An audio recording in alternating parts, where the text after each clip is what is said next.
You are looking live outside of the Fox Business and Fox News studios on 6th Avenue in the middle of Midtown Manhattan. But we're covering this world, this country, this very fine country this Saturday morning. Welcome, everybody. This is Your Questions, Your Money here on the Fox Business Network. I'm Dagan McDowell along with Robert Gray. We're getting everything set here to talk about business, not big business. Small your business. Yeah. No, we don't say small. Just no business. business is small. Just your own business, not the man, not big companies. It's all about turning this economy around, one person at a time. We're excited to talk about it. Pick up the phone and call us, 877-249-9626, or email us at yourmoney@foxbusiness.com. And experts here joining us to weigh in, Doug Flynn, a certified financial planner. We've got Dani Babb, author of The Accidental Startup, John Rutledge, chairman of Rutledge Capital. And we've got some incredible guests coming up. Also with us is Don Rainey, Growtech Ventures. Again, we're going to do our pitch segment. Don, we're going to introduce you. There you go. Don, good to see you. And we have two very special guests in this hour. Coming up, Howard Balaban and Larry Balaban, who created and founded Baby Genius. Hey, good to see you both. It's terrific to see you. Let's start with you guys, Larry. Larry, can you guys hear us? Yes. Hey. Hey, how you doing? How are you? Oh, good. I hope it's as sunny out there as it is here in Manhattan today. Larry, I'm going to toss it to you first. Just tell us how business is doing in this economy for you guys, and just how you're growing the Baby Genius business right now.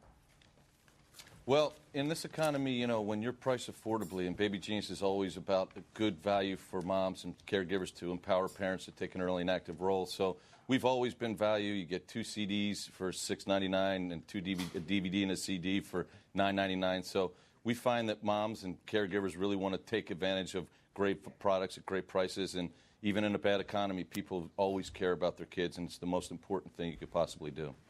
Yeah, we hear that all the time. You know, as a father of a small child, you know, you may be cutting back on your discretionary spending, but are you finding that it's even trickling down? Are you seeing sales down versus, you know, say the same time a year ago?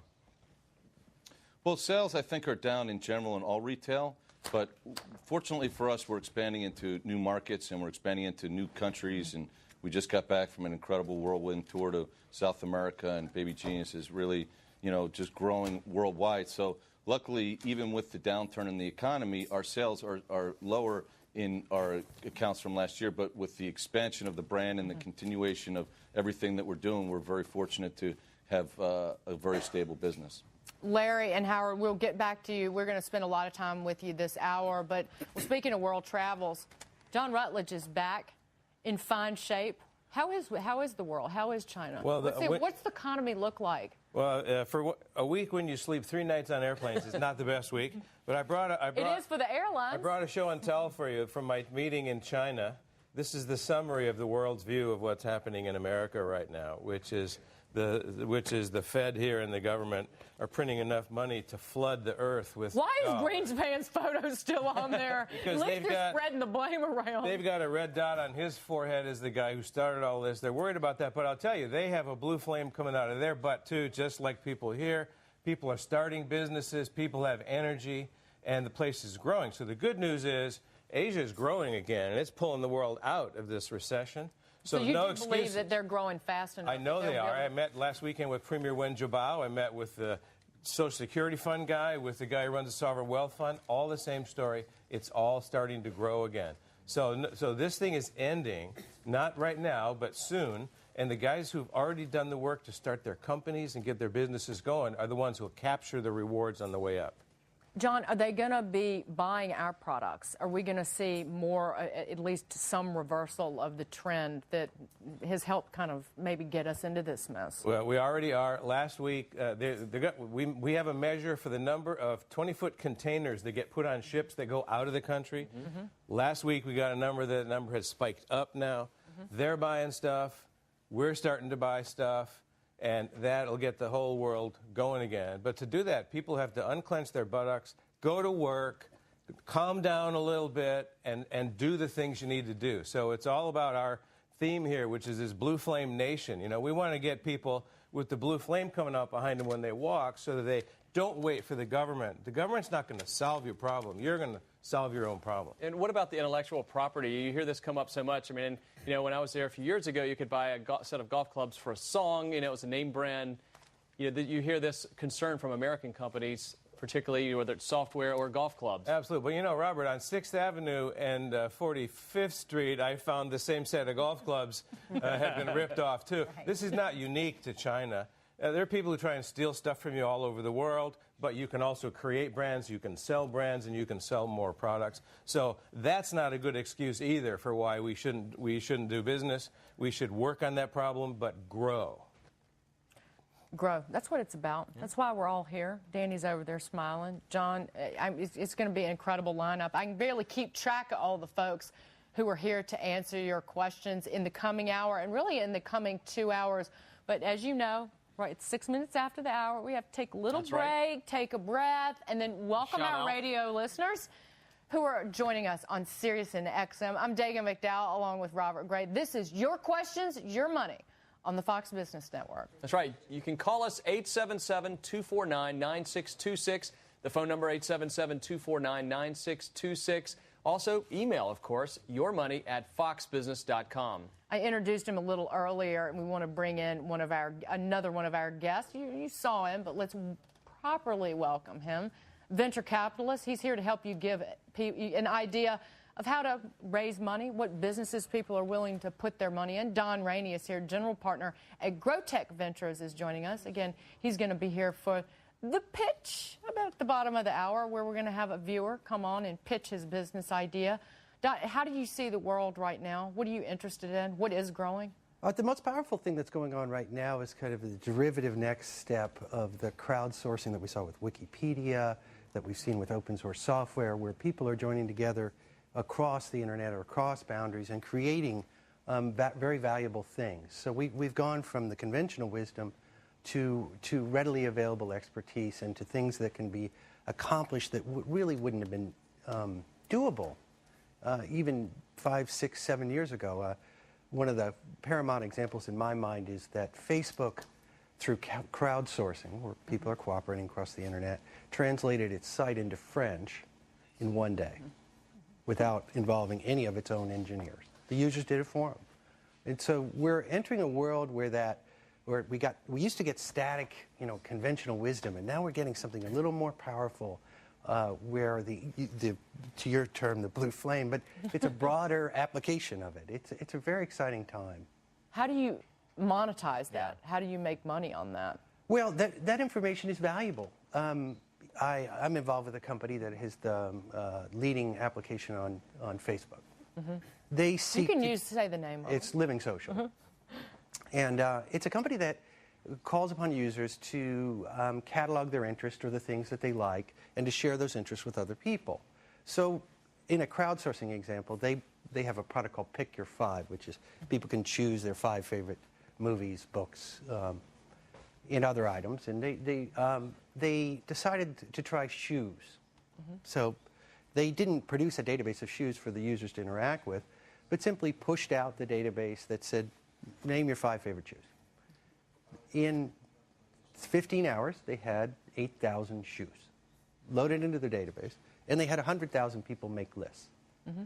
So what's the intrinsic value of knowing what 100,000 consumers that like shoes is? So you monetize it by the people that want to sell shoes. Right. You monetize it in a number of ways.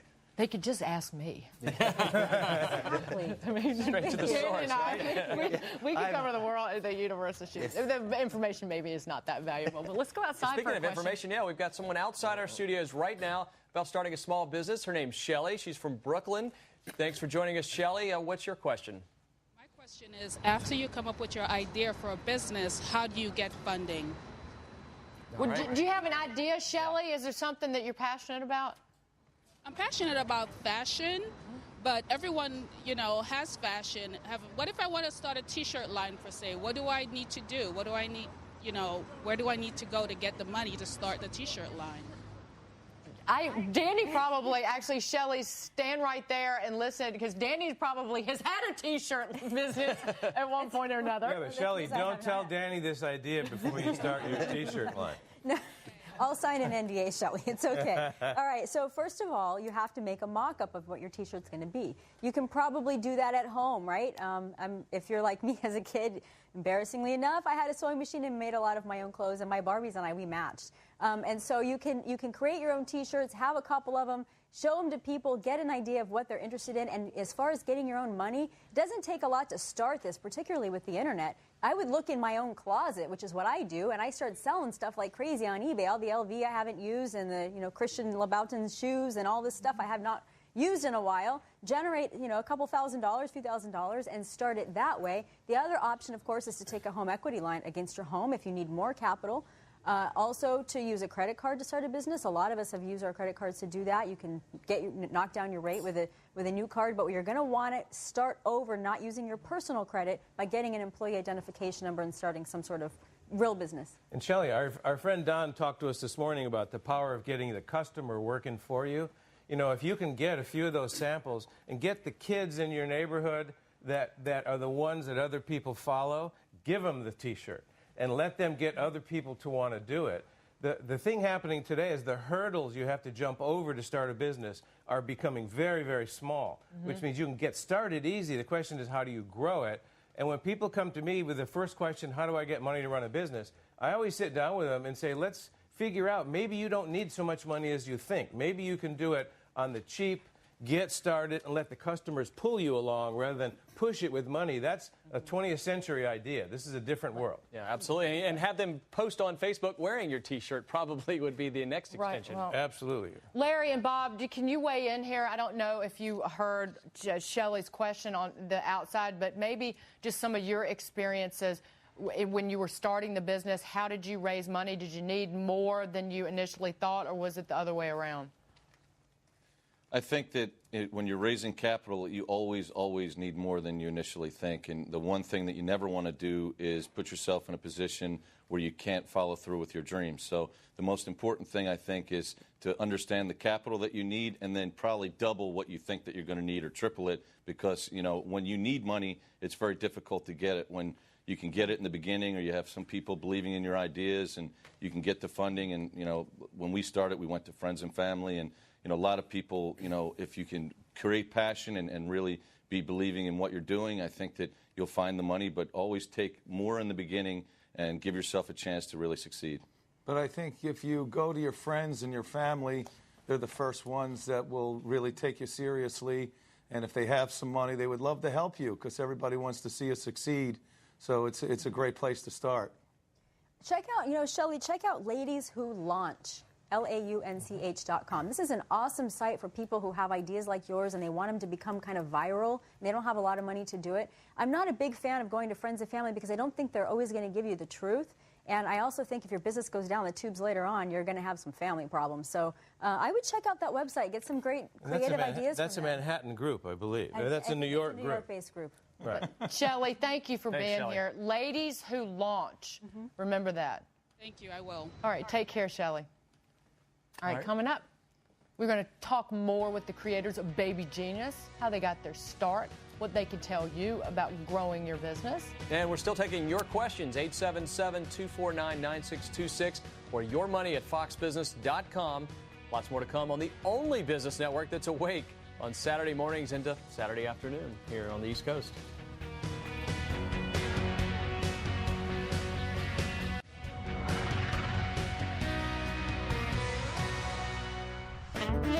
That's a big T.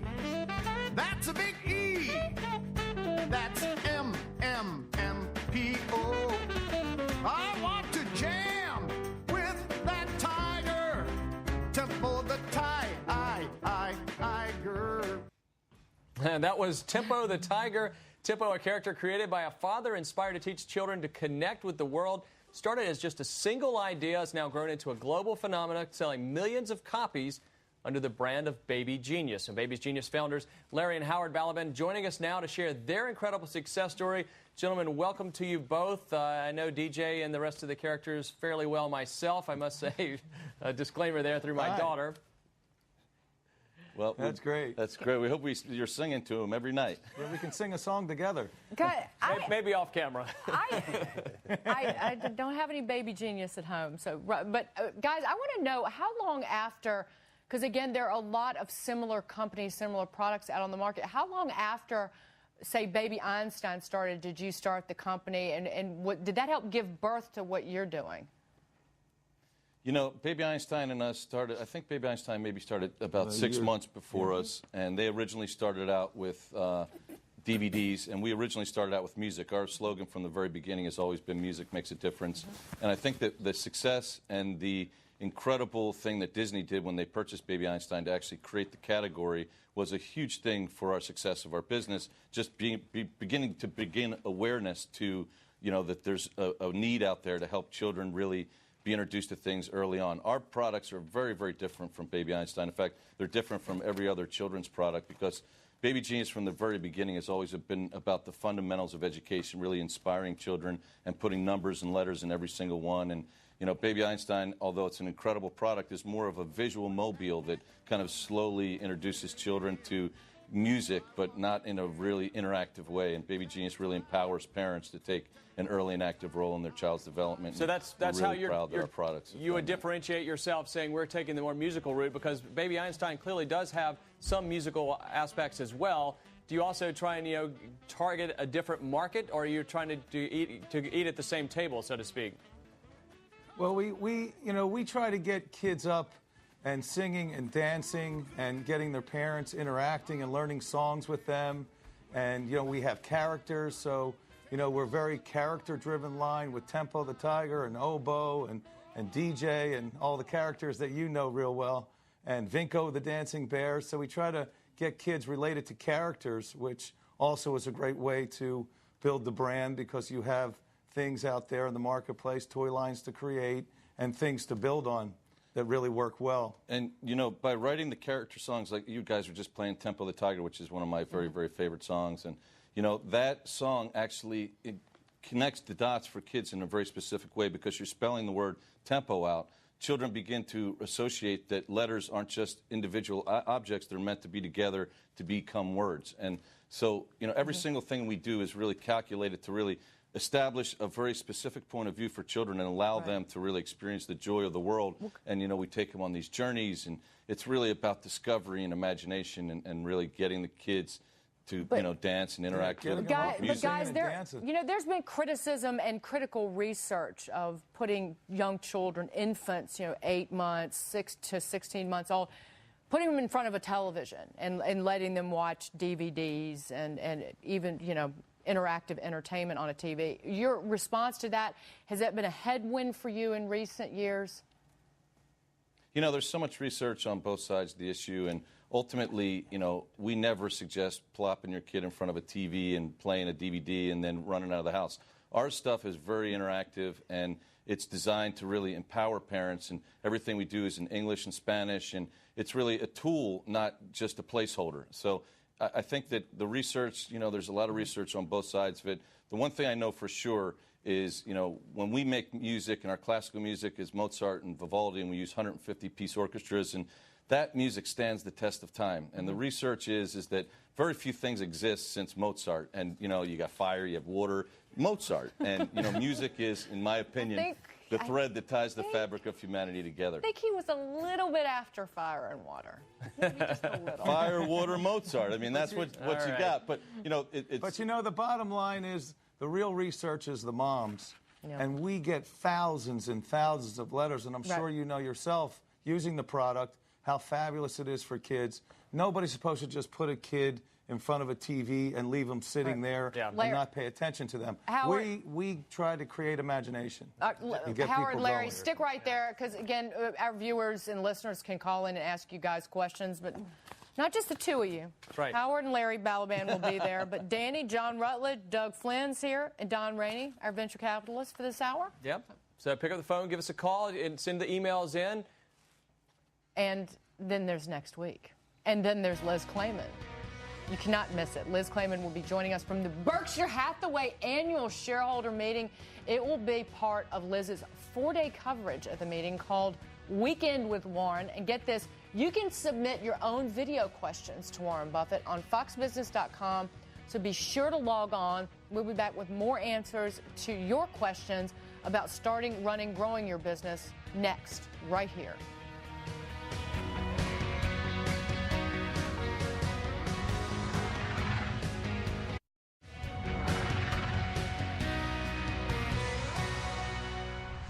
Welcome back. Your questions, your money on the Fox Business Network. I'm Dagan McDowell. This is Robert Gray. Again, I've got the hands, the Price is Right hands. Let's get right back to answering some of your questions. On the phone is Lou from Burbank, California. Lou, just again, credit issues front and center as a business owner. What do you want to know? Go ahead. Good morning, Dagan. How are you? Good. Great to hear from you. I've got a small business here, and I've got an equity line with Washington Mutual. Chase just bought them. I received a letter telling them that they were suspending my equity line, which I use as a tool. And I don't have a problem with that because they just bought the company. The problem I have is the letter was written on the 14th of April, and I received it on the 22nd, and they stopped it on the 14th. So for 8 days, I thought I had money, and I was using it. What has been the fallout of that? Well, I've called them and told them I've got checks out, and they just basically told me too bad. I did get one person to agree to pick up the fee for the bounce check fee. Welcome. But as far as helping me with the bounce checks, there's no help.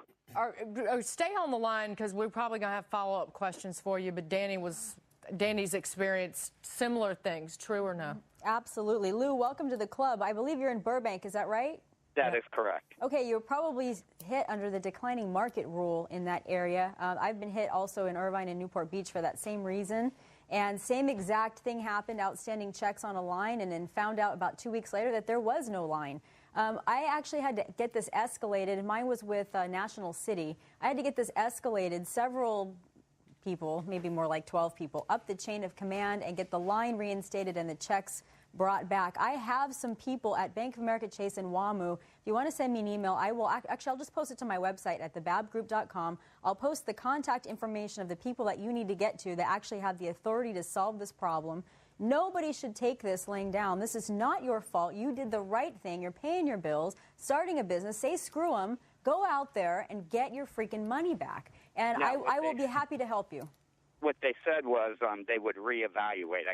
I have till the 14th of May, but that doesn't help me with the checks that I wrote on it. No. I mean, I use it as a tool for my business. Me too. And their reevaluation is going to tell you exactly the same thing unless you get it's on automatic. Okay, as soon as you make a payment, your line's going to get cut that much more. That's what's happening with these banks. I got this confirmed by an executive at Bank of America. That's what they're doing. You're on automatic cut. Okay, so you're going to need to get to someone who can freeze that cut and give you some of your line back. I will be glad to help you, but that's the route that you're going to have to go. John, and that's thebabbgroup.com, correct? Yep. This might sound nuts, but if you have an equity line and you know that you're going to need it, should you draw the entire thing down and put it in interest-bearing account just so you have the liquidity?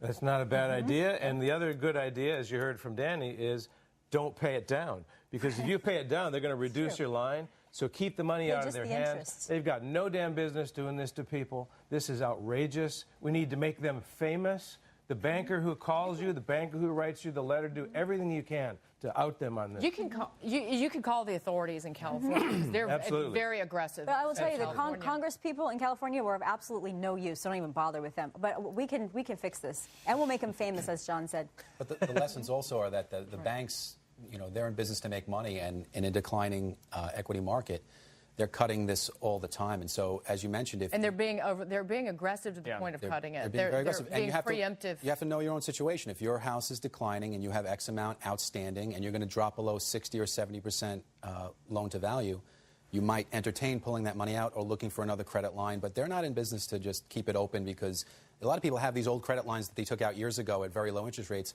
It's a nice safety valve having it in the background. But if you haven't used it and your house is declining, they can shut it down. I'm hearing stories about that all over across the country, about the people getting letters and it's just being shut down. Yeah, but wait 1 second here. They aren't. That's happening. Yeah. They are not just doing this based on individual merit. They're taking blanket rules across the entire bank, and they're shutting people down. And let me tell you why they're doing it. I help run a fund in Geneva, Switzerland. We have uncovered an opportunity to put $1 billion to work in state-owned assets here, TARF assets. We're going to make a buttload of money out of that. The banks today will not loan anything that they cannot sell back through the government to guys like my hedge fund. So you're being hosed by the TARF and the TARP and Doogie Howser Geithner and these other guys that have set up these facilities. Banks today are making a load of money. I am 130% invested in banks and in Asian stocks today. The reason is they're going to make money from it. I'm happy to make money. But they're also shutting down entire parts of the economy in order to do that. So it isn't just you, homeowner, it's the bank and Washington that's doing the same thing. Which is why if you have your loan open for more than 6 months and you haven't looked at it, it's a different world, and you need to relook at it. Maybe they're going to not keep that loan the same way that you had it before. Sure. Sounds crazy, but take that line and put it in the bank. Right. Take the line if you know you're going to need it. Up next, the pitch. We'll explain more about what that is, plus more answers to your questions coming up. Yeah, call us, email us, 877-249-9626 is the number, or yourmoney@foxbusiness.com. This is the Fox Business Network.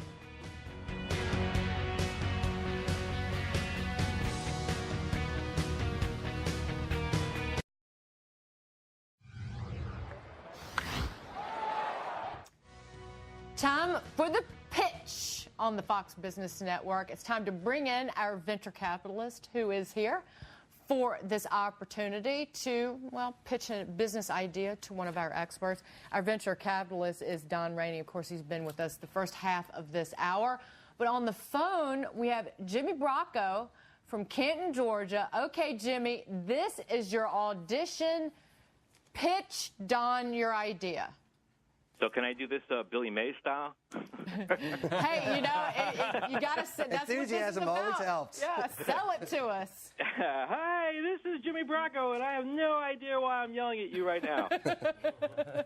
But so the idea is to create a website that people can upload private information to be stored and then later released to a set of listed individuals that they would define in the event of their untimely death.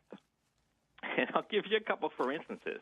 So, honey, I'm apparently dead if you're getting this email, so I want to let you know that I have $1,000 hidden in the attic, and so don't throw out that old statue of Jesus that's up there, So, or, I have a love child named Bo in Arizona. I thought you need to know that. That kind of thing. Or, maybe even something just more crazy to the, I am the serial killer of 08, and here's where I left all my evidence. That's about it in general. No, but Jimmy, your idea is also though to store. Would it be to store people's personal information, like all of their passwords and things like that, so everything would be in one place, perhaps? Right, exactly. The idea is to let the user go ahead and extend it as far as they want to extend it. To talk about maybe hidden bank accounts and passwords to this or passwords to that, but to be able to have the workflow kick off automatically. In the event of, the user not visiting back to the site. Don, you've got questions for Jimmy. Jimmy, who do you perceive as the buyer with some precision? With some precision, I would say it would be the social networking crowd right now, because they are really comfortable with doing things online, and you would be amazed the amount of information people are putting on things like Twitter and Facebook that should be private information. So that's really our target audience at the moment. Jimmy, this skews closer to home than you could ever imagine. But I'm kind of curious as to how many people do this in the real world in paper or files or lock boxes. Most of what we're looking for online is something that exists offline and succeeding. Is that how many people actually in a safe or a deposit box at the bank put all that information somewhere? Sure. I think the idea is the fact that, a lot of this information gets lost because nobody knows where that information is, as far as like family, friends, relative, when you want to leave that information.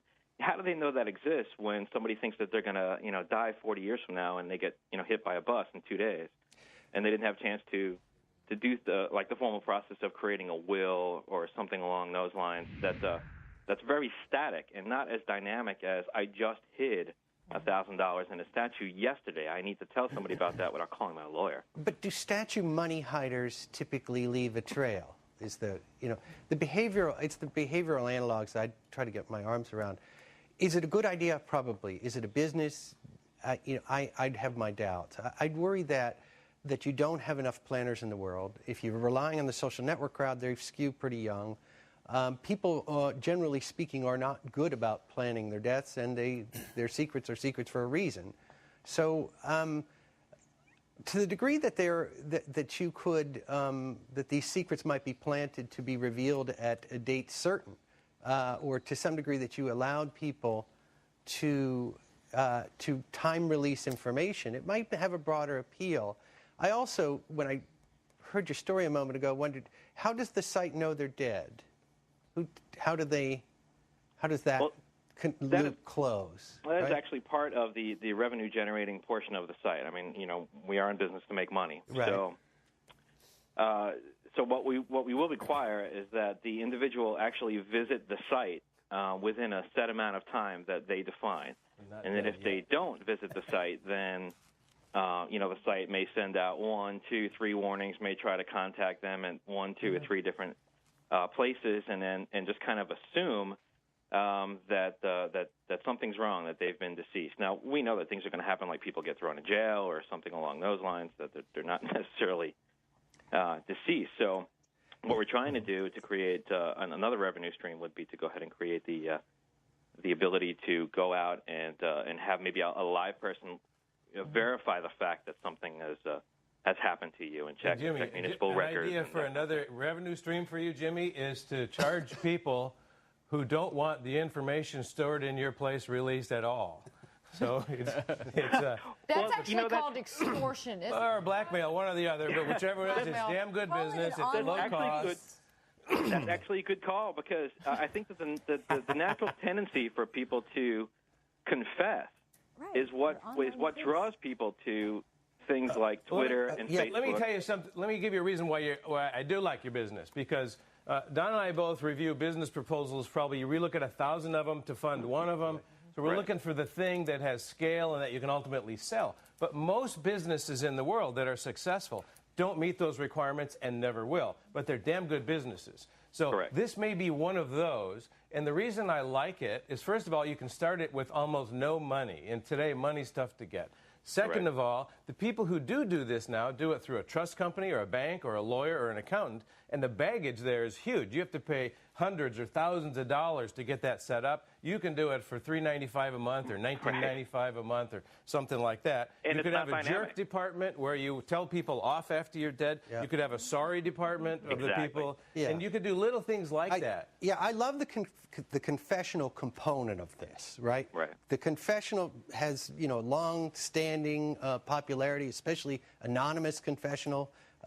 Culturally that we do that.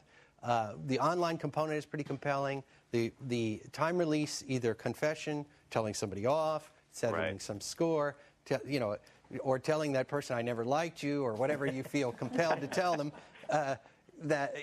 Or telling someone, when you weren't around, I always spoke sternly to your cat. All that stuff can have some lift.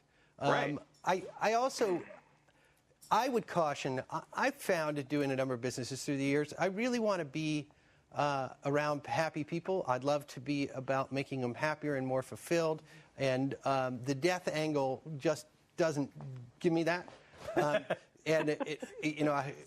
And so I would say time release and confessional are the pluses. The death component is a major downer. You know what? I'm sorry, but I actually love the death locker idea. The reason is right now I have random envelopes taped in all sorts of weird places that people are going to have a heck of a time finding when I'm dead. And I have family members, or not family, actually friends, to give letters to family members in case I get hit by a bus out here on 6th Avenue. Right. And I love this idea. The hard part's going to be to text to your system, I'm dead, right before I actually die. But I could set that up, actually, so that it was pretty instant if I had a 2-minute warning. Well, what if your friends are not your friends tomorrow? what happens if it changes dynamically and they're sitting with an envelope that says, you know. That's one of the reasons that I love this idea. I think Right. you're going to have to build in a security component. I think that's the one thing that's, that And before you do have to that, explain. before you do that, you're going to have to find a customer. And if Right you here, can you find have a one. few customers to start got it, one. you don't need scale for this. Yeah, thing. for me, Jimmy. Try it out, see if it works. Don't spend a lot of bucks on it in the beginning, and if it starts to take off, you can grow it. And then assure people that you're not going to give the government information. Right. Let's give Don the final word. He's the in-house VC. I would give them a money-back guarantee. Yes. So when they're dead, they get their money Yeah, so back. when they're dead. Yeah. Nice. When they're dead. I like that. Yeah, they can get all their money back if you fail to perform. No, but do you like it as a business? No. I would like it to be more scalable, and as I said, I think the confessional is good, the time release information, settling scores, and all that stuff is good. But that doesn't mean you can't do it. I like Right. Jimmy for I wanting like to it. do it. Yeah. Okay. I like your idea, Jimmy. Yeah. Well, thank you, A everyone. lot. Good luck, Jimmy. That's why we're all here for Yeah, you. yeah. And Jimmy, we can't thank you enough for calling in. It was great to hear from you. Hope the Well, weather thank down you. in Georgia is beautiful. It is. And we love the Fox Business Channel down here, so thank you guys. And we to love hear you. that. Hey, thank you so much. So if you have an idea that you know is a winner, we will give you the chance to pitch your idea to a venture capitalist. Send it to us. That's right. Send your idea to us right now, as a matter of fact, while you're thinking about it. Your money at foxbusiness.com. You could be selected to join us next weekend to sell your idea to a venture capitalist. That's your money at foxbusiness.com. And we'll be right back with some more answers to your questions about business right after this.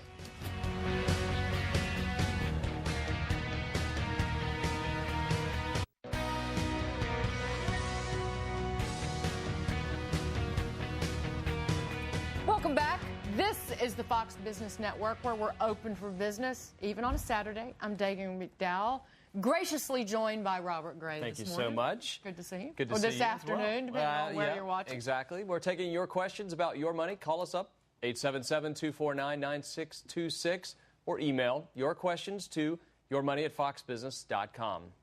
Well, who wrote in? But Ted from Washington State. Ted asked, I own a small business with under 100 employees, and I'm looking for venture capital funding.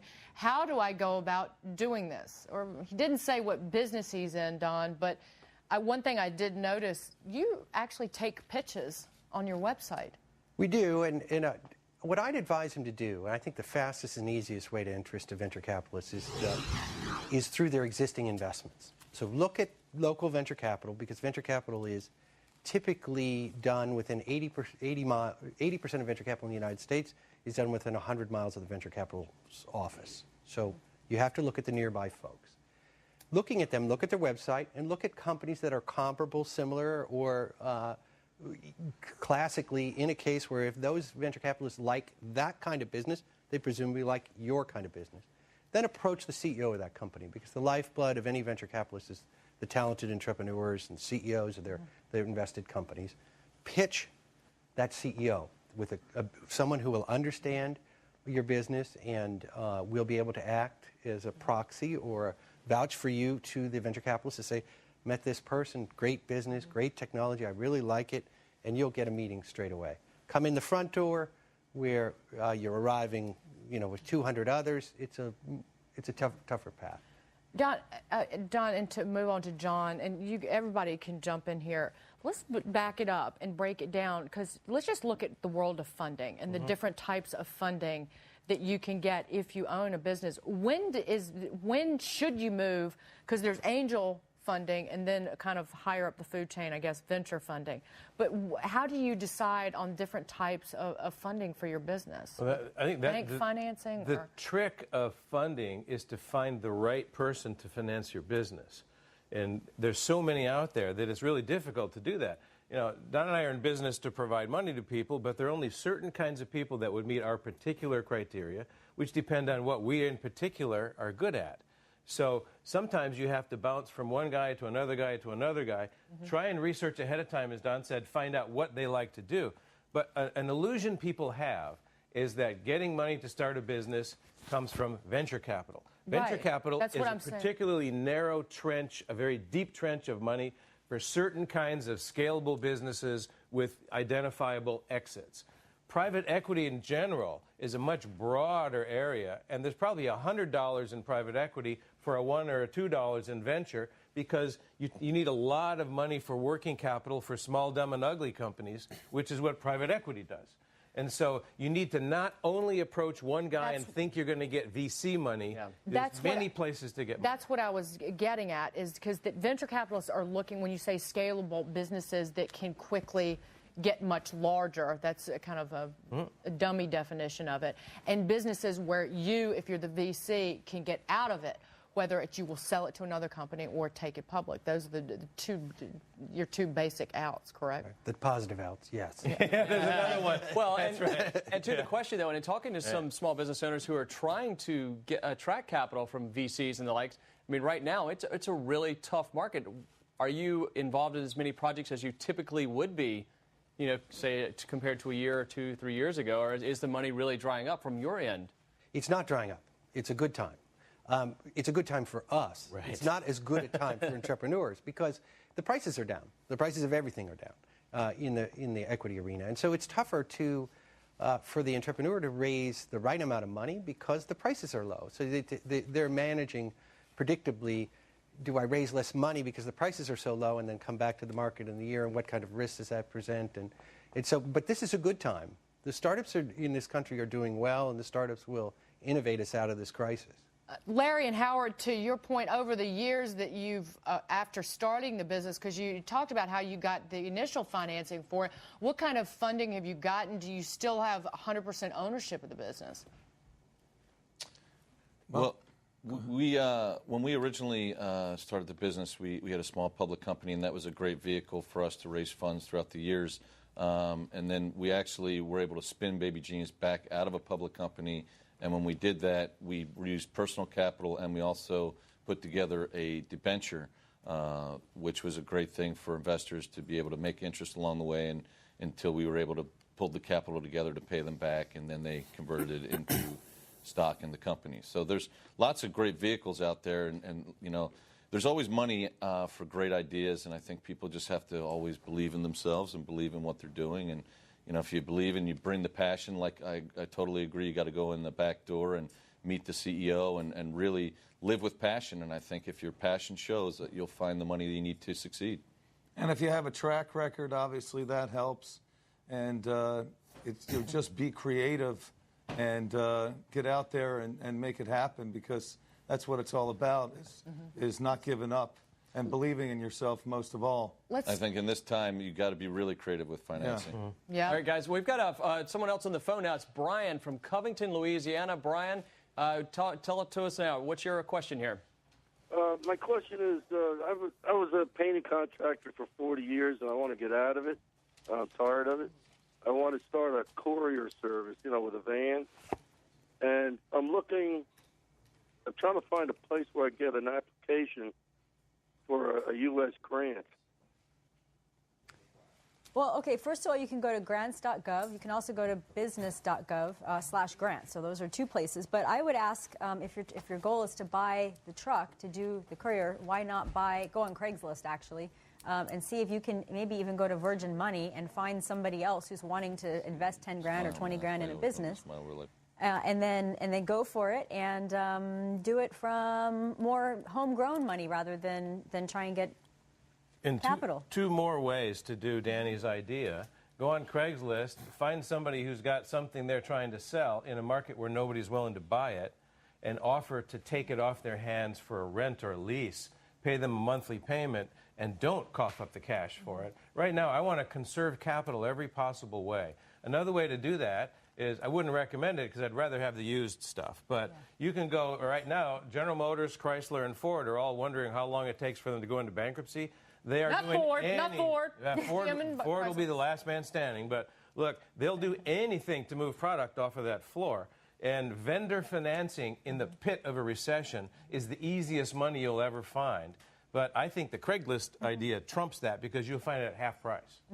Or eBay Motors. Right, or the existing business may have an asset where you could turn over your customer list and the existing underlying business and find somebody to take it over. And the quid pro quo there is that they give you a little bit of money going forward while they take your painting business forward. Right. Getting creative. Yeah, definitely. All right, more answers. Hopefully more questions as well, but more answers to your questions ahead. So keep the calls and emails coming this way. And you can't afford to miss next week. Liz Clayman is joining us from the Berkshire Hathaway annual shareholder meeting. It will be part of a 4-day Liz Clayman event called Weekend with Warren. And get this, you can submit your own video questions to Warren Buffett on the foxbusiness.com website. So go log on. We're going to have more for you when we come back. Incredible guests. We got more than an hour left, so you stick with us.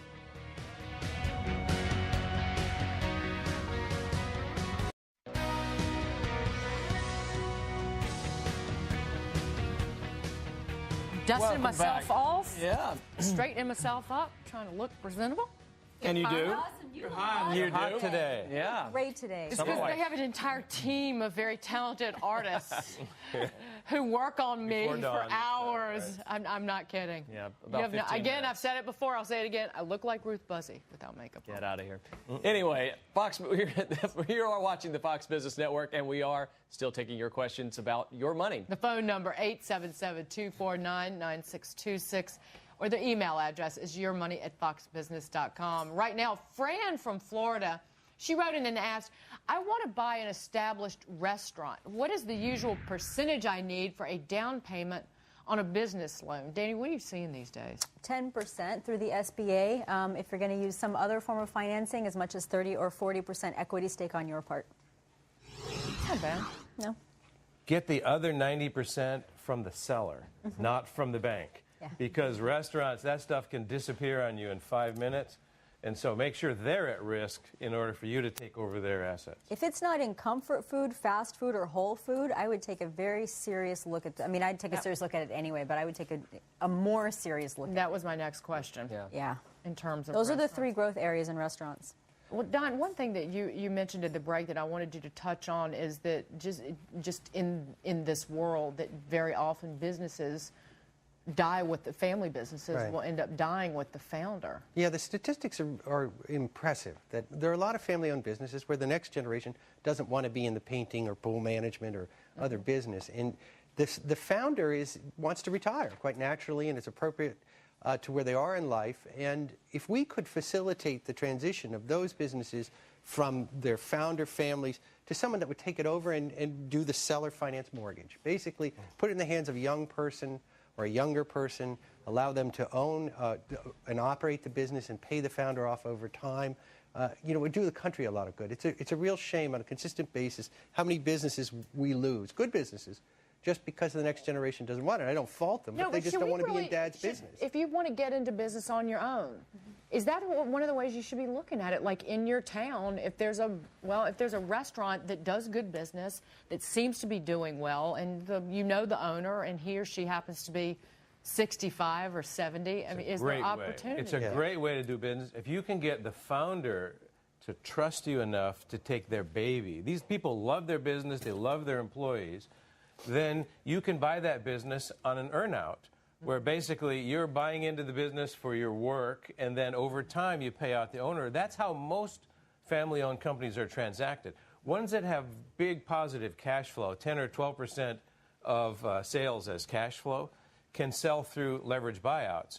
I was with the oldest leverage buyout group this week. That market is still alive and well out there. There's a lot of money being spent on it. And what it basically means is founder wants to retire. Somebody buys his business from him in order to put it in the hands of the managers and finances that transition. But that only works at scale. You have to really want that business, too. I wouldn't just go around the town and see, who's about to keel over. You have to really want that business. And Although Jimmy would like to know that guy. All right. Guys, we got to take a break here. Well, Howard and Larry, we've got about half a minute. It's some quick final words from both you guys.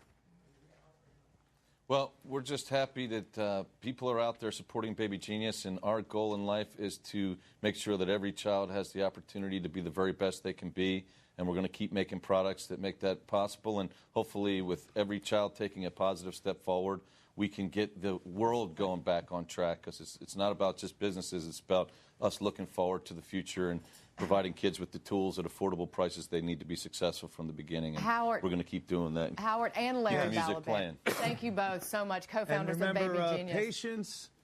Patience, courage, and hard work, as my grandfather told me, is the key to success in being an entrepreneur. You just have to stick with it, have the courage. Thank you both, Harry and Larry Balaban. And a big thanks to Don Rainey of GrowTech Ventures. It's terrific to see you. I hope you will come back very soon. And don't you dare move a muscle. We're going to be right back. Who's with us? A billionaire, and he did it on his own.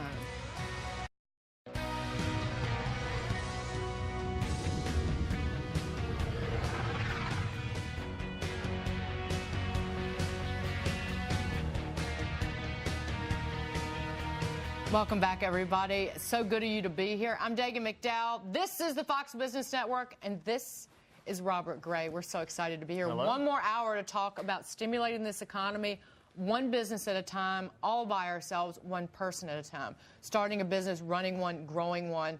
And I wonder if can you see in front of us at all, can you see these products? What do tequila and hair care have in common? One man, and he is our guest this hour. He's going to be coming up in just a minute. This, my friends, made him a billionaire a few times over. Incredible story that started growing really even as the in a economy car. wasn't. Started in a car. Literally, well, that's how he sold it. But so you know what to do. You put the coffee down and you pick the phone up. Yeah, call us 877-249-9626 and the email address yourmoney@foxbusiness.com. And we want to bring in Don Caldwell. He's the founder, chairman, CEO of Cross Atlantic Capital Partners. And Don's joining us from Philadelphia. Good afternoon, Don. Thanks so much for joining us. Thank you. Good to be here. Don, is the world of business keeping you busy? What opportunities are you seeing out there? Keeping us very busy. I think anybody that has any money that's willing to invest, as we're lucky enough to do, means you're a bit of a rarity today, so we're seeing an awful lot of opportunities. Don, you essentially, and correct me if I'm wrong, you specialize in kind of the commercialization of proprietary or patented technology for maybe slightly more established companies. Can you give us some specifics on what you're seeing out there in terms of what you're doing right now with investments? Well, our typical sweet spot is a company with $2 or $3 million in revenue up. We tend not to do, like most venture capitalists, we tend not to do startups. And what we're seeing right now is an awful lot of companies that have reached a plateau, need more money, but are having a hard time finding it right now. Yeah, now are you providing it? Are you more active now than you were, say, a couple of months ago or a year ago?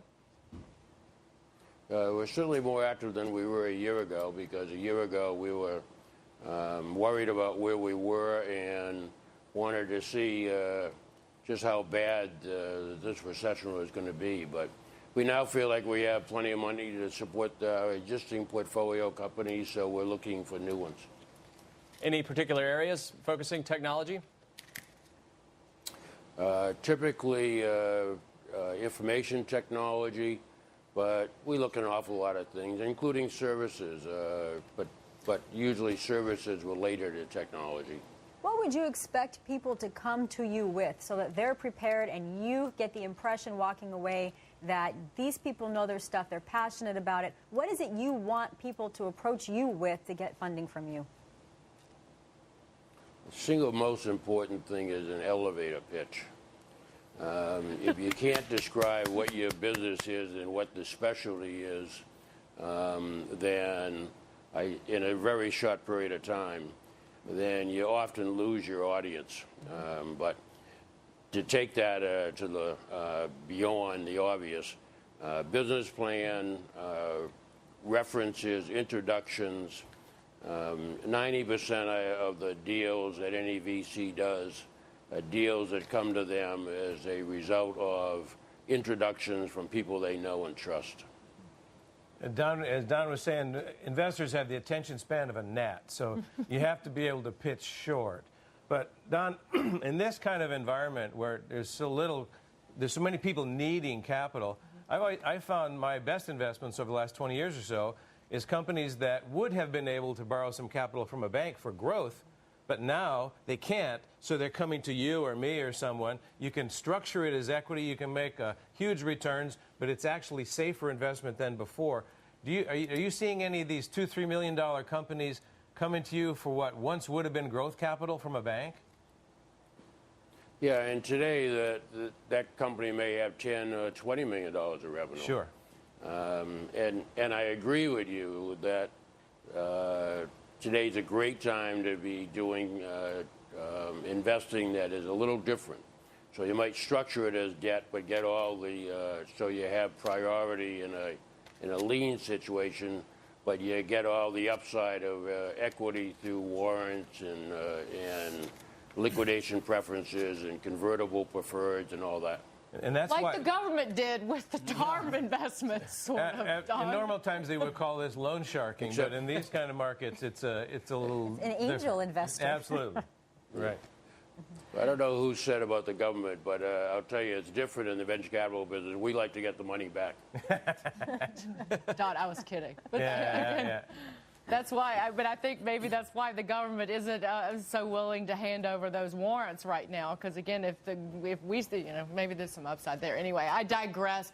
Don, you're going to be with us the whole hour. Again, you can call in and talk to Don Caldwell, and we will be joined by, you know him, you know his name, John Paul DeGioia.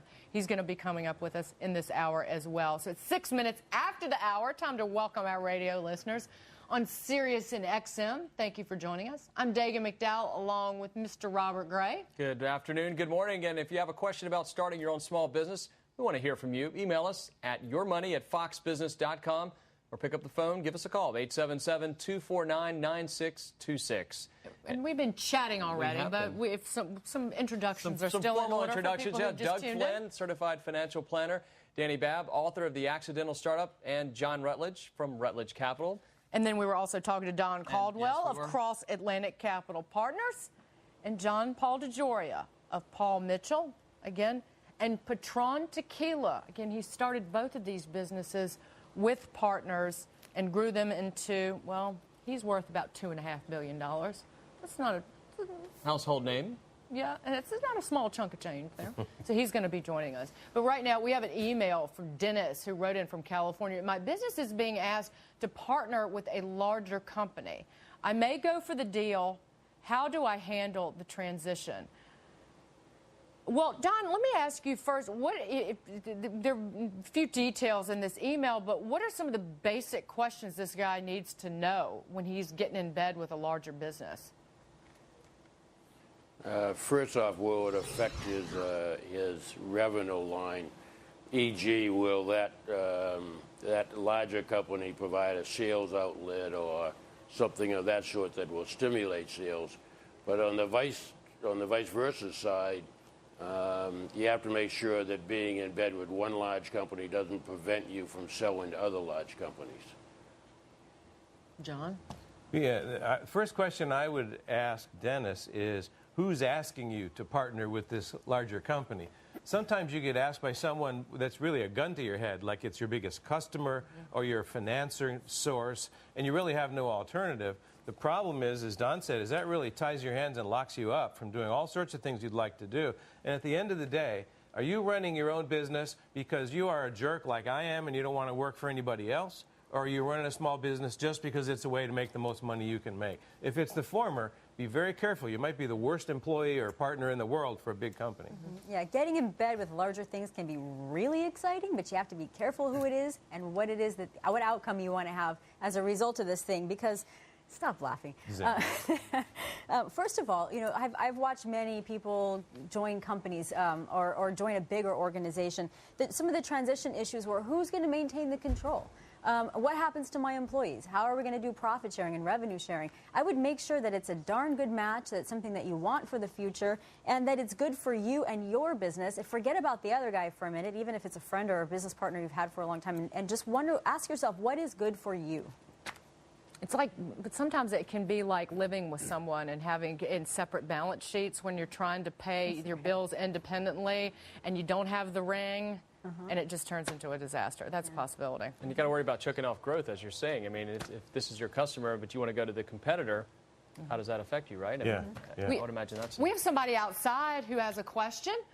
They're standing out in the fabulous streets of New York City. Dino is from New Jersey. Dino, it's great to see you. Dino, what do you want to know? I want to know what provisions are in the stimulus package to help small businesses start up, and in particular, when small businesses apply for capital from banks, if these banks are trying to give out stimulus-based money, which has so many more strings attached, I just don't see how these lending institutions would rather risk lending this money to a, let's call it a less reliable lending, a less reliable client, when there's so many strings attached. Dino, first of all, there's only about $552 per small business in the nation that's actually been added to the SBA pile of money. So in terms of dollars, there's not a whole lot. The small things, you can earn up to $15 million that you'll be allowed to claim for losses for the past 5 years and the current year. You can write up to $250,000 in investments this year, and you can reduce your estimated tax payments to 90% of your previous year filings, and you can take a larger amount of depreciation this year. Those are the basics. In terms of the banks, the SBA has modified their rules so that you only need 10% equity instead of 30 to 40% equity or 50% for the express loan. So that is one benefit that you can take advantage of. Well, I wish I had those benefits when I started my business over 20 years ago, but it's good to see that we'll be joined by many new entrepreneurs, and I wish them all a lot of luck and success that I've had. Dino, what do you do? What do you do? You have to tell us. Engineering consultant. Oh, you are? Yes, I am. Fantastic. Dino, it was good to see you. Enjoy the weather. Thanks you for going to stopping the by. NFL draft up the street? I'm sorry? You going to the NFL draft up the street? No, I'm actually waiting online to go see my friend Huckabee. So we'll be leaving now and getting online to go see Mike. We love Governor Huckabee, Dino. Thank you so much.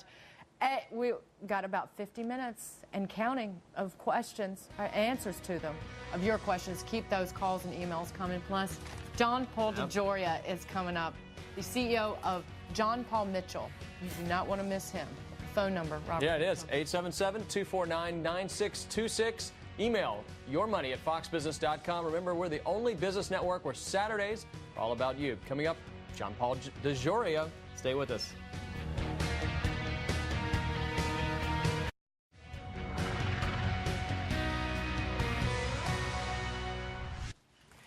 He knows how to keep your hair looking beautiful, but he's also kept his business healthy and strong for about 30 years, even expanding into the liquor business.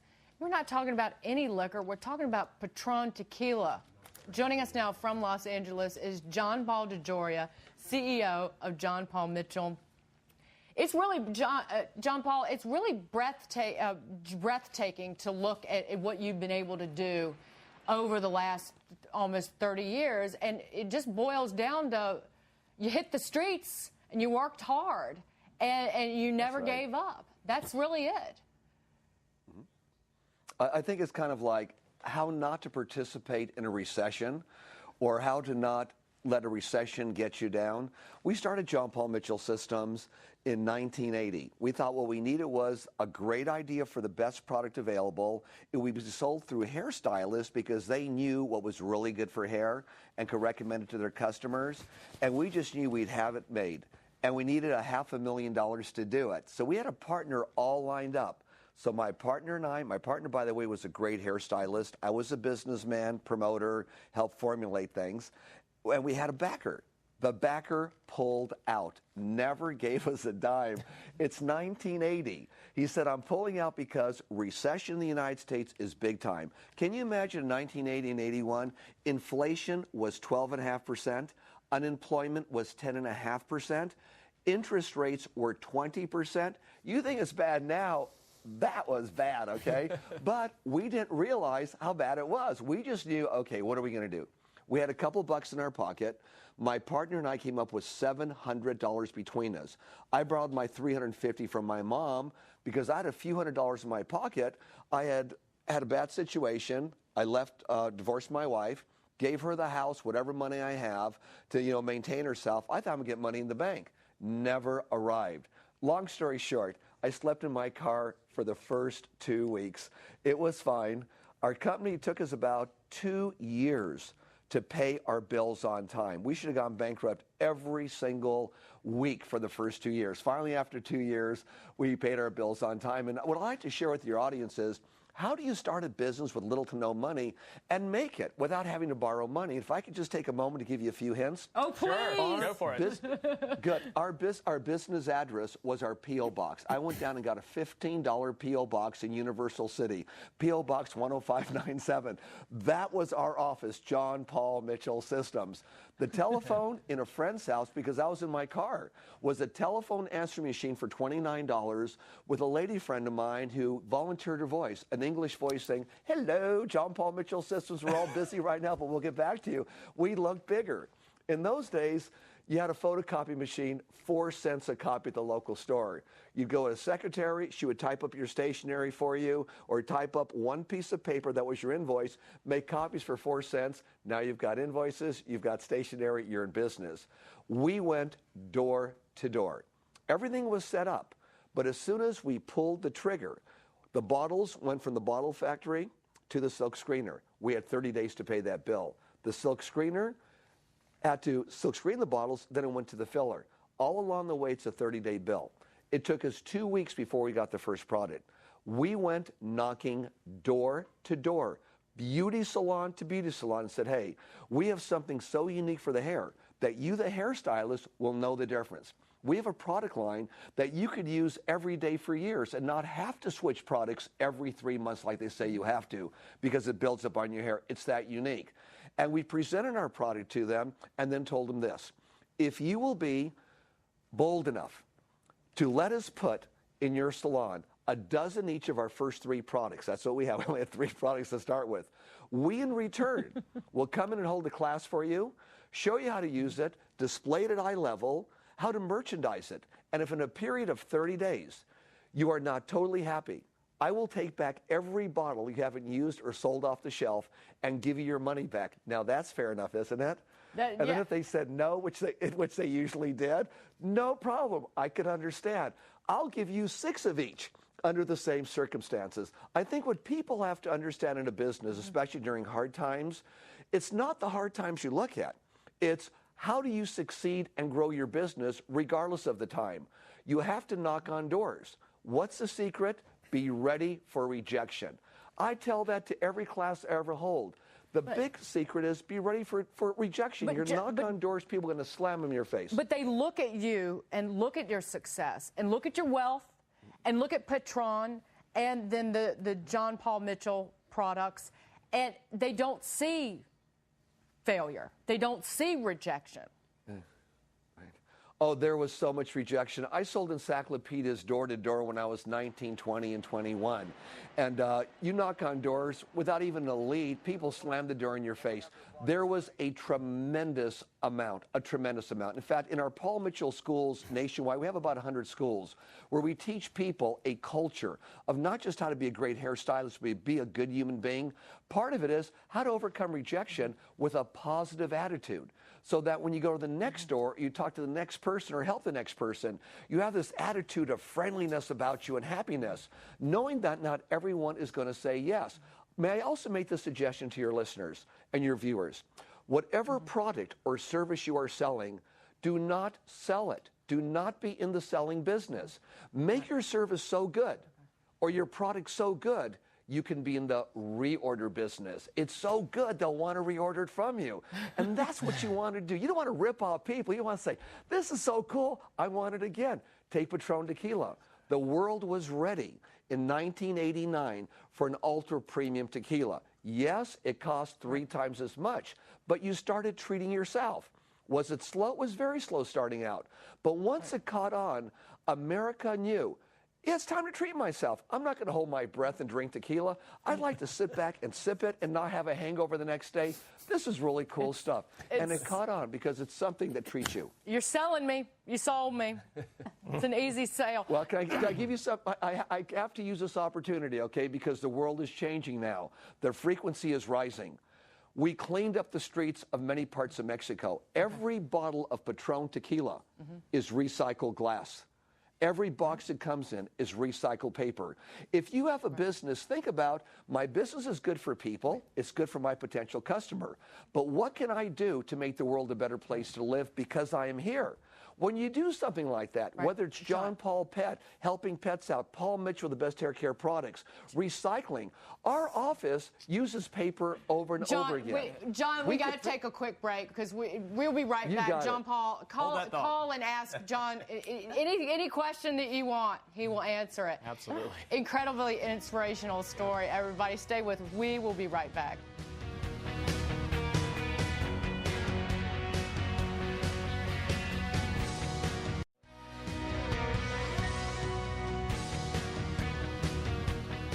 And welcome back. This is the Fox Business Network. I'm Robert Gray alongside Dagan McDowell here. We want to hear your questions about your money. I was reading viewer email. Actually, somebody sent me a question for John Paul that we'll get to in a minute. This hour, we're talking specifically about starting your own business, running it, growing it, maybe selling it. Call us at 877-249-9626 or email us at yourmoney@foxbusiness.com. Mike's on the phone. He's joining us from Alexandria, Virginia. Mike. Your neck of the woods. It's my home state, and I butchered the name. I don't know. And I have not touched this tequila. I swear, swear. Mike, you have an idea. Go ahead, ask your question. Yeah, I recently just got downsized by a huge company, and I'm considering a service business that would service the homeowner's barbecue grill tank called Tanks to You. Cool. Where we would go into we would go to the homeowner, swap out their barbecue grill tank, so they don't have to schlep a dirty, greasy tank in their car. Go to Lowe's or Home Depot, get them to open the cage, take the tank, and take it back home and hook it up. And we would do it for about the same price or the same cost, low cost that they could do it for themselves. And I was wondering whether you folks thought this was a good business plan, and if it was, I think it's something that could be a franchised operation going forward. The hell with the business plan. I'll be your first customer, man, because that's offering something that makes a big difference to the customer. And you're right, you can get the vendor at the other end to cut the price enough so you don't have to charge the customer. You're doing a service for the vendor, the hardware store. Yeah. My mom would be a customer too. Yeah. And I don't have any inventory because I've got a propane manufacturing company that would take the tank, recondition it, give me new filled tanks to take out. Brilliant. It's awesome. May I make a suggestion? Yeah, go ahead, John Paul. Okay, are you going to sell to homeowners and people that are in homes and apartments? Is that who your customer is going to be? Not apartments, because most apartments, research will tell you that they won't allow, So houses. But houses. Houses. Okay, what I would add as part of your presentation to grow your business really quickly is when you call on townhomes, tell them that you are only going to be in townhomes, period. That's who you're going to service. In other words, you're there for them, not everybody, for their townhomes or their houses. It makes you feel very special and never let them down. It's like when we started Paul Mitchell, we said we'll only sell through beauty salons. Today, if you find a Paul Mitchell product in a drugstore or supermarket, it's counterfeit or black or gray market. We stayed by our industry. If you stay by your industry, you will know that among homeowners, they're talking to one another saying, hey, they specialize in homes, people's homes, and taking care of things in their townhouses and homes. Let them know that. It makes you unique to them. John Rutledge, I'm thinking, well, if he's doing this, what else can he do once he is in the home? How can he add to that business? Is there any way for him to even immediately leverage the relationship? It's a powerful idea, and it's a tricky idea. John Paul, first of all, ought to be president of Blue Flame Nation. I mean, this guy's the real deal, and his advice is terrific.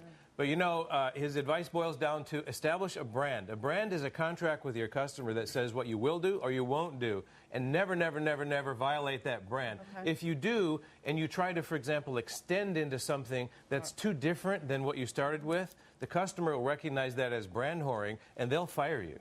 So you've got to be careful to stay right on the track you got in there with. But, yeah, you could clean the barbecues. Well, I was thinking of barbecue-related services. Absolutely, absolutely. A lot of people are moving to gas too, so to natural gas. So maybe that could be an option. Convert them. Sure. Great stuff. Or you could have other related products that you use when you barbecue. Absolutely. Yeah. I'm thinking Barbecue Nation. Yeah, I like it. We're gonna take a quick break, everybody. I know. I mean, tequila, I mean, it's all again. The world develops around us, and we're here for you. We're talking about the world, how to grow, and we'll start, grow, or just run a business profitably. Keep those calls and emails that come in 877-249-9626. Or yourmoney@foxbusiness.com. This is the Fox Business Network, the only business network with Saturday hours. Stay with us.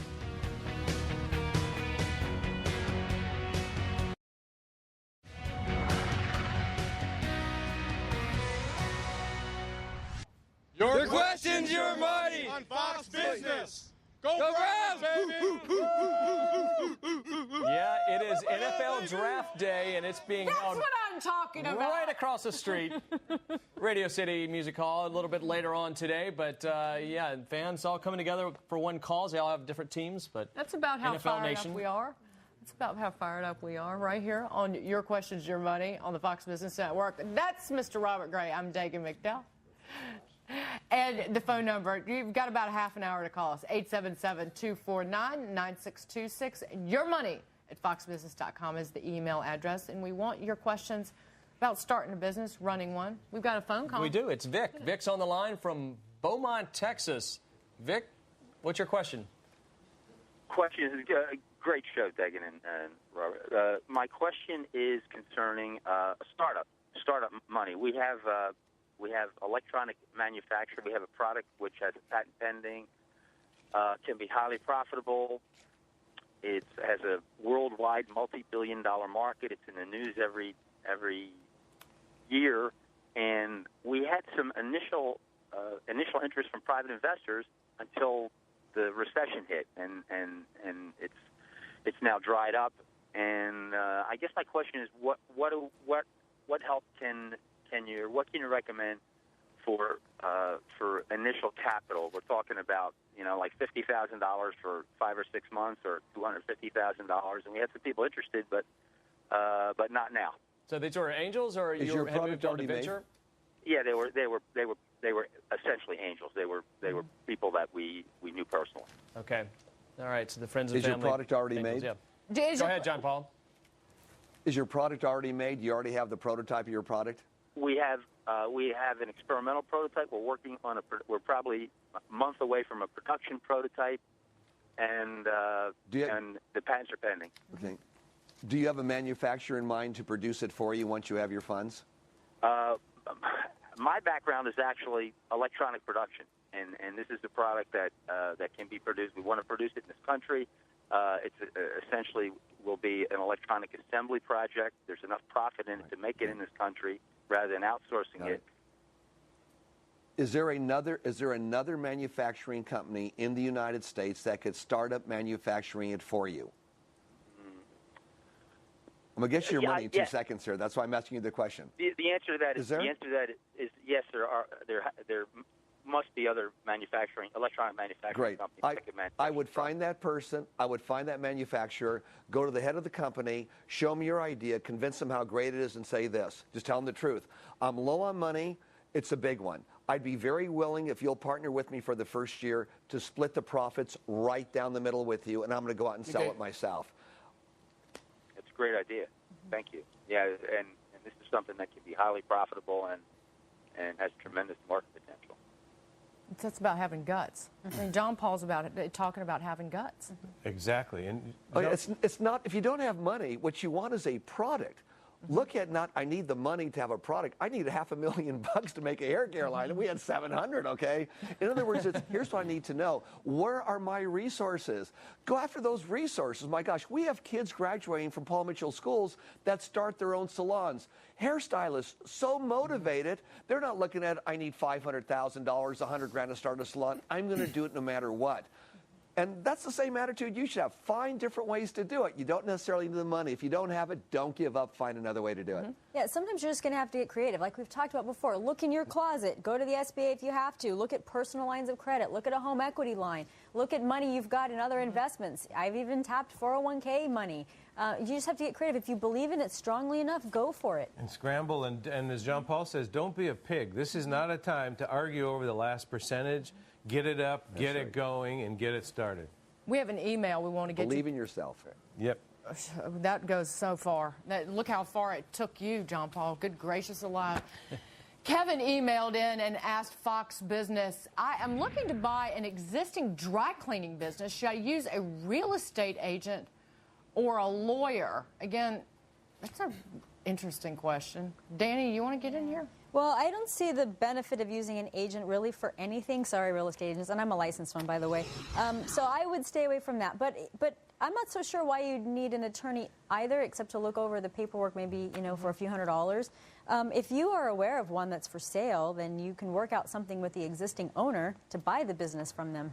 There are business brokers in different cities that you can go to that will, for a 10% commission, hook you up and show you different businesses, and that may have value if you can't find one that you want to buy. So That's a big chunk of change. It is, but if you want to buy a business and you can't go through the natural routes, which of course is the way to do anything, but if you can't, it's another option, and of course everything's negotiable. So. I've bought businesses through business brokers in just that way. That's normally when you don't know which business you're going to buy. What I'd want to do if I were you, Kevin, is I want to find out why the owner of that business wants to sell that business. And they won't tell you the reason. So you're going to have to dig around behind them through other people, talk to their get the financials, talk to the customers. And at all costs, a small business like that, if you buy it, don't pay them the money. Use their money to buy the business and earn it out over time so you can make sure the business actually works. Deirdre is on the phone. Kevin, another... No, wait. We actually have a call for John Paul. Deirdre is on the phone from Henderson, Nevada. Deirdre, go ahead. Yes, good morning. I'm calling because I'm also in the cosmetology industry. I've been an instructor in cosmetology for some time, and it's one division of it that I've been very concerned about and have had an ideal for a tool that will make the industry, I just believe, just change some things in the positive in so many different ways. But I've talked to school representatives and everything as far as getting this product, this tool patented, and it's very costly to get a patent attorney. And I'm just wondering, I was advised that I could possibly market, if I was to get a prototype, market this tool without a patent, just possibly notarizing my business plan and possibly a copyright or something until I can build up what I need to patent this product. And I'm just wondering if I can market this product without a patent. It's a cosmetics product, Deirdre? It's a cosmetic tool, yes. Tool, okay. A tool. You know what I would suggest? Yeah. If you have something that unique, Deidre, and it hits the market and it's not patent, you're going to be ripped off. There's no question about that. You will be ripped off. What I might suggest you do, this is very, very easy, is if you want to send it to me, my personal attention, put it attention Veronica, she's my personal assistant, I will very honestly look at it for you, give me your phone number, I will call you and tell you what I think the potential might be of it, turn around and send it right back to you very honestly, and obviously I'll never rip you off. But I'll give you a little idea of it. If it's extremely unique, maybe we could do something with you. All righty, hold on one second. Let me get that information. John Paul Mitchell Systems, Deirdre, Beverly Hills, California. No, Deirdre, we'll get your information off the air, so don't hang up. My producers And I want you to be successful. I want you to be successful. I do. I want all of you, everyone out there to be successful, because the world gets better and happier the more successful and happier you are. But John Paul, you hit on something, though. You know, if you don't protect yourself and your ideas, you will get ripped off. That's what you're saying. Yes, you will. Yes, you will. We were so little when we started, no one paid attention to us. After 3 months, we invented sculpting lotion that gives you the wet look. We were so little, no one thought it would go anywhere. 2 years later, half my competitors had some form of a sculpting lotion or a wet that made your hair have the wet look. But when you're little, they don't look at you. But once they see something there, they're going to take it, and they're going to knock you off. That's just the way it goes. Deidre, also check out uspto.gov, because you can get a provisional patent for about $150 with a rough sketch, because just putting a stamp on your business plan is not going to be sufficient to protect anything. I would just check out a 1-year provisional patent to buy you a year to send it out to people and get some thoughts and some ideas. Don, do you have anything you want to add? Because this is what you deal in as well. Well, I do love the idea of the 1-year provisional patent. Patents have an awful lot to say about how enthusiastic a VC is about financing a business. Because if all else fails, you have an asset that can be sold. And Don, I'd imagine when people bring things to you, you'd like to see it already under patent protection before you're putting up any cash. Well, we do, but at least if it's already filed and we can do some diligence on whether there's a lot of competition already in the patent office, then that gets us a long ways down the road. All right, well, we've got Gail from Kentucky emailing us asking about Dani. Which of Dani's books is best for starting up a small business? Dani? I love this question. No. Is this your mother? This is not my mother, I swear to God. Gail, The Accidental Startup, send me an email and I will send you a copy. This is just for free. For free. This is for brick and mortar businesses. And then these are both out next week, by the way. This is the Online Professor's Practical Guide to Starting an Internet Business, which is a mouthful. This one is for internet business specifically. So brick and mortar, internet, send me an email, I'll send you a book. I have a nagging question for John Paul. How did you, because you said that in the late 80s, the market was ripe for a high-end tequila that was to be, well, sipped, not slugged, I suppose. But how did you know that? And because people look at your two main businesses that you have here, and they can't put two and two together. Very good question. I was sitting with my friend Martin at my home. We were drinking what we thought was the best tequila of the day and going, oh my God, you still have to hold your breath a little bit. Martin was going down to Mexico to buy some pavers and some furniture to sell to architects. We were in business together. I said, Martin, when you're down there, bring us back a couple of bottles of whatever the aristocrats of Mexico drink. Let's try and see what the best tequila is. Martin went down there, came back with a couple of just very plain bottles of tequila, but it was smoother than anything we ever tasted. So Martin and I looked at one another, we figured, you know what? We could send down a mixologist, pay a few dollars, and make it even smoother, and boy, would we have something. Martin was a great designer. He found this bottle in Mexico, which is a bottle we use today that was hand-blown, and said, you know, we could put in this bottle, and I could design this incredible package. And he did. It was phenomenal. So what we decided to do was, what the heck, we'll bankroll it. We bought 1,000 cases, that's 12,000 bottles. And we figured it was so good that if it didn't sell, all of our friends for 10 years would get it for every kind of present you can imagine, and we would do it proudly. And slowly it took off, and once people taste it, it's like going into a bar and say, I'll buy you a shot of tequila, right? So the bartender would take the money, you buy him a shot. You get an empty glass, you pour your product in it and say, now taste that. Yeah. Wow, what is that? It's Patron, the new wave. You could do that with any product. Show people the difference.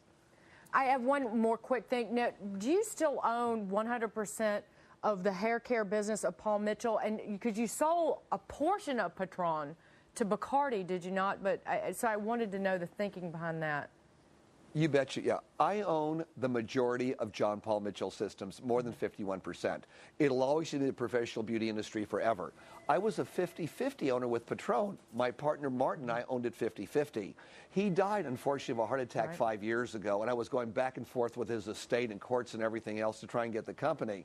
Anyways, to make a long story short, Bacardi stepped in, solved the problem, and they are my minority partner. I am the majority partner, even more than Paul Mitchell of my company. But Bacardi is a minority partner, and they're good guys. That's good to hear. All right. It's good to hear. Thanks for, yeah, we were talking about that off air. We wanted to know. I just wanted to know. So hair care and top shelf tequila. Great products, sure. But we wouldn't necessarily put them together. But I would. Oh, you look good and feel good. Yeah, but look good, feel good, and drink responsible. And you feel good about it, you know? Be responsible, drink responsible. All right, well, stay right there. And if you have to run out, please keep listening to us on the radio, Sirius Channel 145, XM 168. We'll be right back. We're here for you and your business.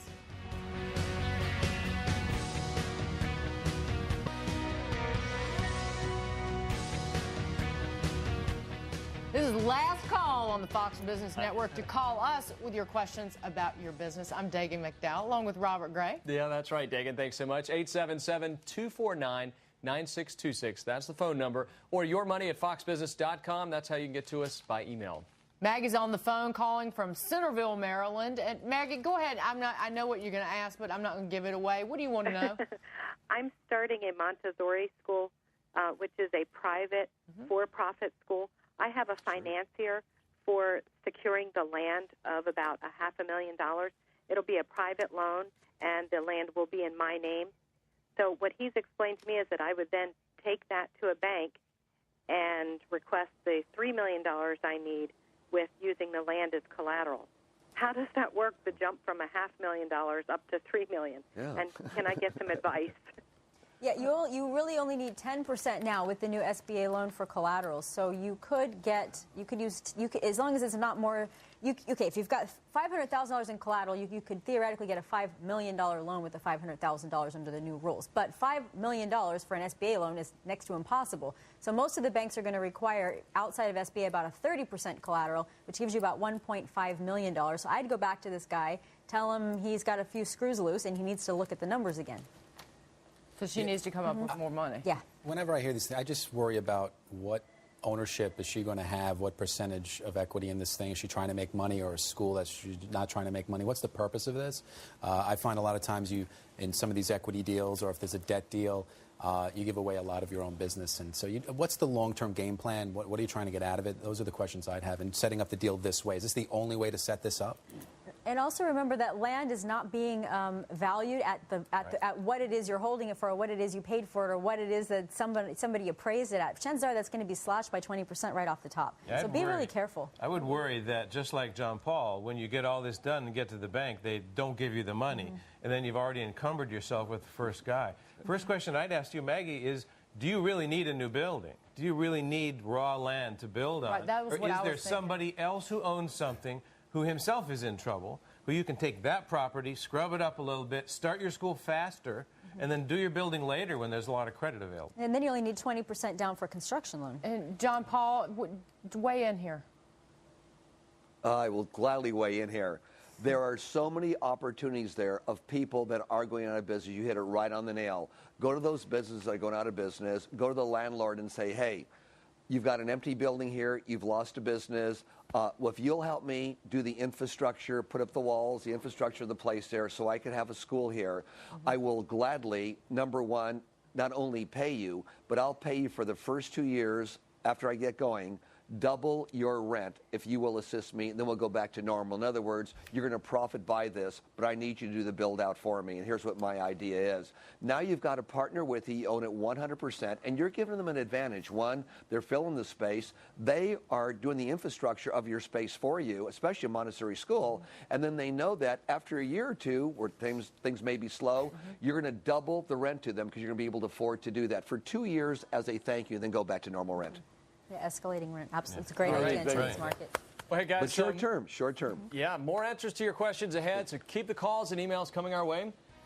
You cannot afford to miss, well, the next 10 minutes and next week. Liz Clayman is joining us from the Berkshire Hathaway annual shareholder meeting. It will be just a small part of Liz's 4-day adventure at the meeting called Weekend with Warren. And if you submit, you can... Check this out. Go to foxbusiness.com. You can submit your own video questions for the Oracle of Omaha. So be sure to go there after you finish watching this show. Right. We will be right back with more answers to your questions.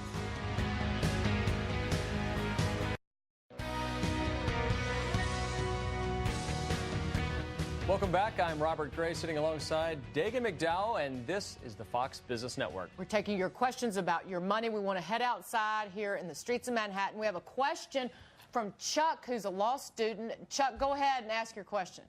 Yeah, I just want to know, basically, with all the regulations that are coming in, especially for businesses, how I'm at a loss as to how to start a law business. Also, not only that, also I'm worried because I'm worried if it's even profitable now. Good question. Yeah. Law school. But John Paul, what do you worry about? John Paul, do you worry about regulation here? And what do you tell a budding business owner? Young man, you have such a great question. In an economy like this, are lawyers going to work? Are they not going to work? When I entered the hair care industry, the competitors were over 100 competitors out there. Tequila, my God, they were everywhere. If you think you're really, really good and you could represent your clients better than anybody else can, you will succeed. It's how much confidence do you have in you, and can you deliver that with pure honesty, not baloney, pure honesty to your clients or your potential clients, you will succeed. It's not how competitive it is. What's the climate like? Should I wait a year or two? It's you, young man. Okay. And Chuck, don't go anywhere. You stay right there. John Rutledge, he says more regulation. When I hear regulation, I hear need for lawyers. Yeah, I think, without editorializing, the demand for lawyers is going up, just like the demand for lobbyists is going up. But I think Chuck wants to be a lawyer and build things, not stop people from doing things. That's very and true. I think in that world, like John Paul says, it's your stones that count, not your money. And it's your confidence and your belief in yourself. So you can get it done. And basically, it's kick butt, take names, and go right after it, and you'll do fine. Hey, Chuck, go ahead. You wanted to say something, Chuck. Go ahead. Oh, The first thing that any Don, is that you? Don, go ahead. the first thing any business needs is a customer. So go find yourself a customer or two, and then you'll decide whether you can start a business or not. Let me just say, I'm in the financial services industry. If you want to talk about regulation and what's probably coming down the pike in terms of greater regulation. So being in your own business, we just operate under the mindset that there's always going to be regulation. And perhaps it's not the right kind, but there'll always be regulation, and it'll probably get more. So you can't let that stop you or get in your way. You just have to know how to continue to pummel through that and work forward. If you're bringing value to people, I think you've got to give it a shot. Hey, Chuck, it was good to see you. It was so good of you to be here. And good luck to you, and have fun today. I know where you're going. Yeah. You're going up to the draft. But John Paul, before we go, because again, you're a businessman, and you've made an awful lot of money during your career, but you also spend it on what you love. And I know that you have a particular passion about a movie that you're involved in, Fuel. Oh, Fuel. I saw it at first at Sundance. This young man crossed the United States of America in a trailer with a little truck behind him. And along the way, he would stop at hot dog stands, hamburger stands, take their grease, process it, and run all the way. It's called Fuel. It's all about we're changing. The frequency is changing. How do we switch to biodiesel? Why it makes sense, how it helps our planet, how it helps out future generations. And it is one heck of a documentary hit. It's really about a young man that believed in something, crossed the country to prove it can be done. And with all due respect, I got my train, and it runs off biodiesel right now. I have a motorcycle that runs off ethanol or Patron tequila. In other words, it gives people an idea of how to have a better world for future generations and for yourself right now, and how to start solving yourself some of the challenges we have. People wait for the masses to do it, but when they realize you can start the masses or be part of it, because the masses are all individuals, it works. Along the way, always give back. Always do something either personally or financially to make the world a better place to live because you are here. It makes you feel good, and you run a better business because you feel good. John Rutledge is shaking his head. It is about giving back. I mean, I think... Absolutely. That's what attracts people to you, to work with you, and your customers and finance you. They want to be around good things happening. And good people. It's like giving back is the new black. You have to, if you want it as bad as a chubby kid wants cake, don't let anything stop you. Anything. Or these guys here want pizza. Right. Well, do you... You know, the only difference between a successful person and an unsuccessful person, whether you're working for someone or on your own, is successful people do all the things the unsuccessful people don't want to do. And they do it with a smile. Final thoughts, Doug? And they bring others along. What, John Paul, what's your next idea? What are you Well, doing my next idea here is how to get 8,000 children more self-sufficient that are orphans that I'm feeding right now in Africa. They're going to starve to death if I don't feed them every day through Food for Africa. And we're working on projects now. So there, and also, by the way, here in the United States, like we do with the homeless, projects where they can be self-sufficient, where people can have a business that is self-sufficient to take care of themselves and not just need money and aid to go in there and to do it. And those are my projects now on a global basis, as well as clean up the waterways with Waterkeeper. The Waterkeeper Alliance, we're cleaning up the waterways of the world. We're a non-profit voluntary organization. We busted big polluters because I want my grandchildren and great-grandchildren and yours too, and the whole planet, no matter where you live, to have clean water, be able to survive and have a good life. That's one of my projects. Doug? No, I was just going to say, you can do this as a billionaire, or even if you're a thousandaire, you can do it on a much smaller scale and contribute on a very small scale, giving back.